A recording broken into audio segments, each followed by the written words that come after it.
Welcome to a video about the iPad and the changes brought by the iOS 7 from Apple.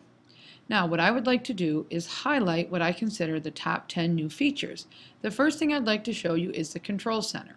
All you have to do is go to the bottom of your iPad screen, swipe up with one finger, and you should see this gray tab appear. This gray tab is known as the Control Center. Now, what the Control Center does for you is it has features in there that at one point you would have had to have gone into the Settings app. What am I talking about? Things like the airplane mode, Wi-Fi, Bluetooth, Do Not Disturb, and the clock app. And also, if somebody has an iPhone, you'll see that the iPhone also has a flashlight and a calculator within its Control Center. Now, to go ahead and close that, just swipe down with one finger and the Control Center will close. The next thing I'd like to show you is something called the Notification Center. Go to the top of the screen and swipe down with one finger. Now, as you swipe down with one finger, you will see that the Notification Center opens. The Notification Center existed previously, however, the Notification Center now has what they call Today's View. Today's View gives you the weather, your calendar, so it's just a nice way of seeing your day at a glance. To close that, just go ahead and swipe up with one finger. The next thing I would like to show you is something called multitasking. Just go ahead, double tap your home button, and as soon as you double tap the home button, this is what you should see. Now, these are all of my running apps. And of course, what I'm doing right now is just taking one finger and swiping back and forth between my running apps. And if I wanted to go to any of those running apps, I could just tap on the square and that app would open back up.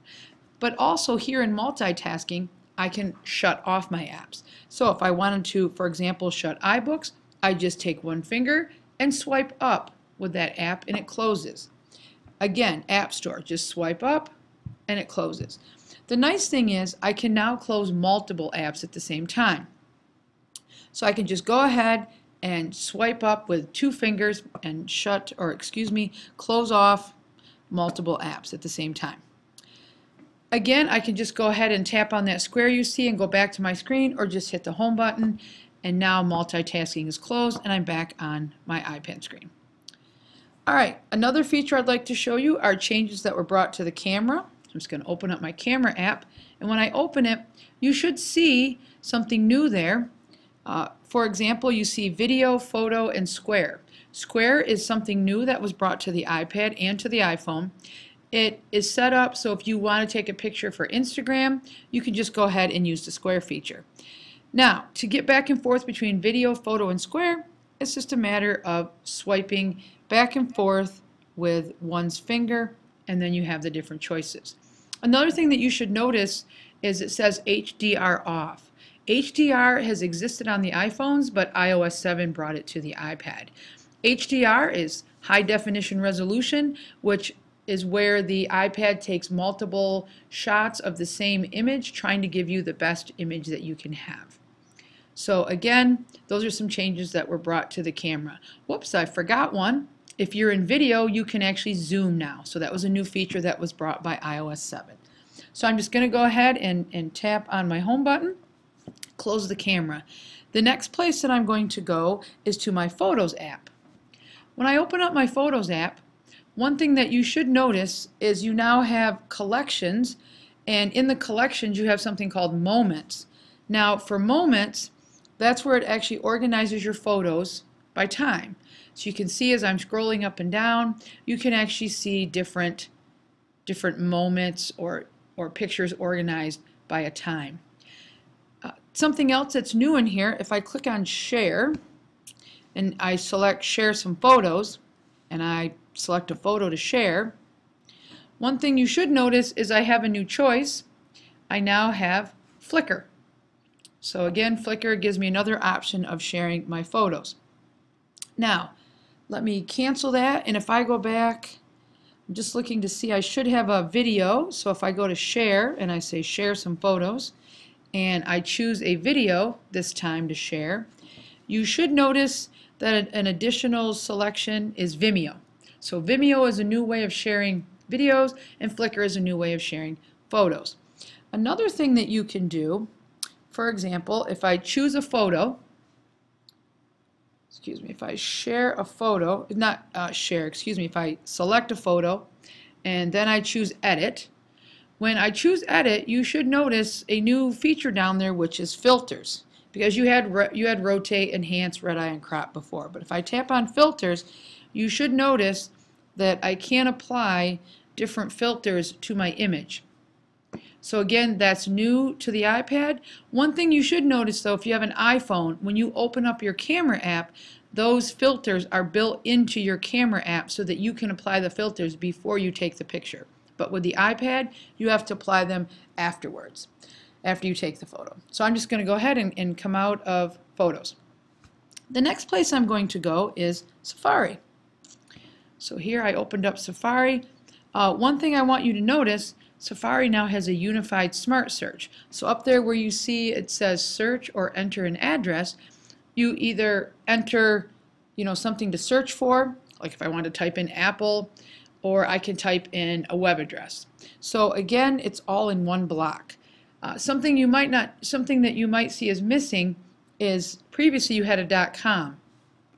Notice on where you have the question mark in the period, if you tap and hold that, you should notice you have your choices like .com, .org, etc. Another thing that's new, you also have, you see the word private there by the home button. That allows you to browse through the internet in a private manner, which means no cookies are saved, nor is your history, the history saved within the history on your iPad. So I'm just going to tap the home button, come back out. I'm going to go into my music app. So there's my music app, and one thing you should notice when you open up your music app is you now have iTunes Radio. So you can see it right down there on the bottom. It says radio. I can swipe through and find featured stations. There's actually over 250 of them. But I can also go down and I can make my own stations. If I make a station, I just enter artist, genre, or song, and I can go ahead and make my own station. You should see that I do have a Bruno Mars station there. That's one that I created. And this feature does also exist on the iPhone. There are ads with the free version, but if you choose to pay for a yearly subscription, you don't have ads. But again, this works similar to something like Pandora, Songify, things like that. So I'm going to go ahead and click back out of my music app. The next place I'm going to go is into my settings, because I want to show you that Siri has changed. So if I go into settings and I go under general, there's Siri. I want you to know that Siri can now be male or female. So if I go ahead, I can choose Siri to be a male. I have new choices for language. So I could choose a different language and speak to Siri in a different language. But I want you to see I did change Siri to a male. So I'm just going to press and hold my home button. Weather for Buffalo, New York. Okay, here's the weather for Buffalo between today and Sunday. So I'm just going to go ahead and hit my home button and come back out of Siri. But you did notice Siri, of course, was a male at that point. Another thing, Siri has been connected to Wikipedia and a Bing search. So, Siri can find a lot more things for you.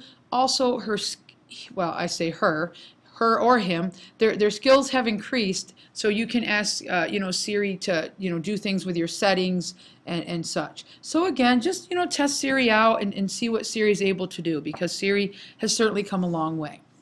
Alright, I'm going to go into the App Store. A few changes in here. One thing you should see right there at the bottom in the middle, you should see Near Me. If you select that, you can see what other apps people are using near you.